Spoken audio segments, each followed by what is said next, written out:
Hello and welcome to a brand new episode of Premier Perspective.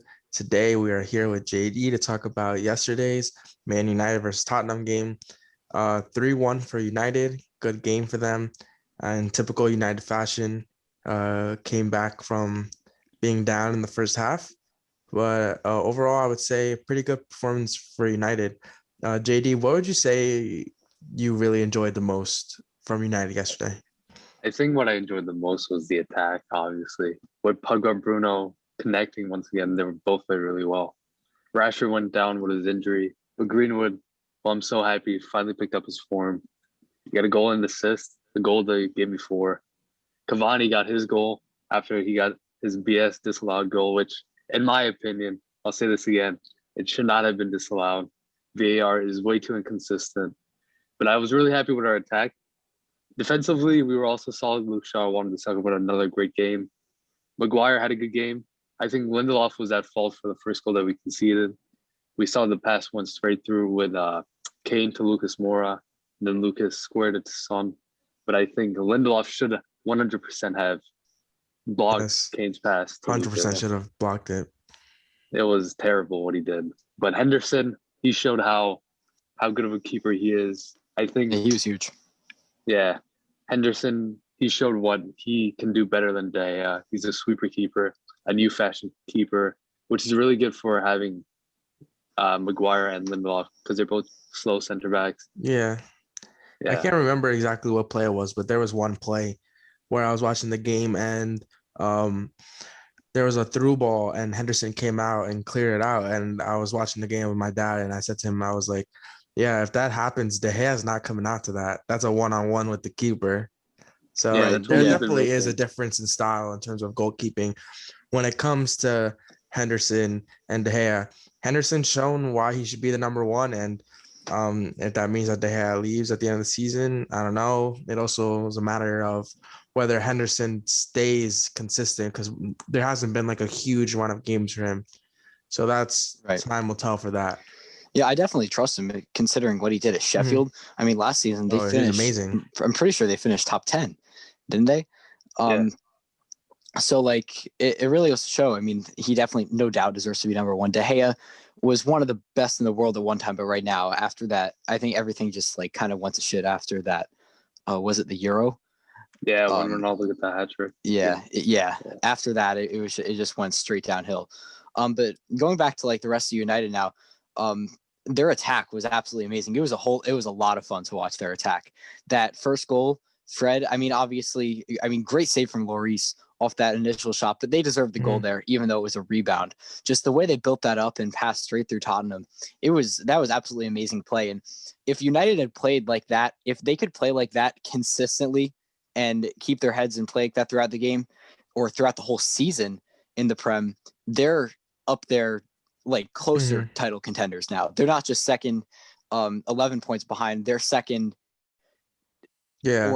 or even for if they're real contenders at that point. So it's too bad to see a United team like that or that they have this year just be so inconsistent. But Mhm. their performances, like this was a great performance for them, even though Spurs was a little off, especially in the second half. Um, Not their best performance by any means, but United played great. If they play like this against any other team in the league, including City, they would win. Um, Yeah. I agree so there. yeah, And then and with Cavani City, too. yeah, Cavani. Cavani had a good game. Really important performance from him. But one thing I wanted to touch on, I think when I see the way United is this season, they remind me a lot of how City was last season. I think really United's only one key center back away from being really up there. You saw the impact Van Dijk had on Liverpool, the impact that Ruben Diaz is having on City. I think United is just one center back away from really being up there. Right, because in my opinion, because Lindelof and Maguire, they're good center backs Mhm. separately, but together their weaknesses are all the same. Yes. So and that just makes everything so much worse for them. And you've seen that in their bad games. It wasn't Yeah. necessarily a point of their attacking game because a team like City this season, who's been absolutely incredible defensively, um, they I forget what I'm trying to say. They're in the games that their defense is great all the time, their attack can lack a little bit. And those are the 0-0 draws, the 1-0 wins, the real close games. But in United's games that the defense lacks, the first Tottenham game, that we see how that goes. So, like you said, I think one center back away. That's definitely fair to say, because they're an exceptional team. The way they attacked and were able to split Spurs, who defensively can be a little shaky at times, but either way, it's not easy to do that. And the consistency of those passes into the box and in that final third, they were great. Yeah, I 100% agree. I think we need a center back, but I also think that a CDM is also very important for us because we see how against big clubs we always need to play McTominay and McFred, and Pogba out wide. But I think we also need a strong CDM who can just watch the midfield, so we can play Pogba, we can play two wingers, and then a striker up top, and Bruno, of course. Right. No, I agree with that. Someone that allows Pogba to play more central, because he had a great game as well. But if he was able to play central, he would have been in the mix so much more, and that would just been amazing for United's attack. And I think like McTominay and Fred, I mean, they're both great players, but again, their weaknesses are too much of the same.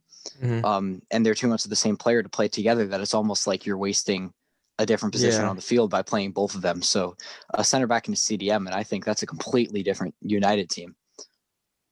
Yeah. So JD, two questions that we have for you before we wrap it up.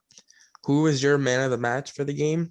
And then now, with United winning this game, City dropping points in the weekend, and if United win their game in hand, they're 8 points behind. Do you think there's still any chance of United stealing this title? Okay, I'll start off with the man of the match. For me, the man of the match was either Pogba or Cavani. I think I need to give it to – I don't even know. I think I got to give it to Pogba. Pogba, I love Pogba. Whenever Bruno doesn't show up, Pogba's there. Whenever Pogba doesn't show up, Bruno's there. When they both are there, it's stellar performance. But I think Cavani also played really well. He's what we've been missing for a while now, a number 9 striker who can head the ball. He's a great finisher. He led the line for both Rashford and Greenwood when they both came on. But I think for the title, we're not winning the title. As much as I want to believe that we're winning the title, it's not happening. Man City is a great team. They've got a great squad. They're not going to slip it up. As much as I want to believe it, as much as people believe it, it's not happening.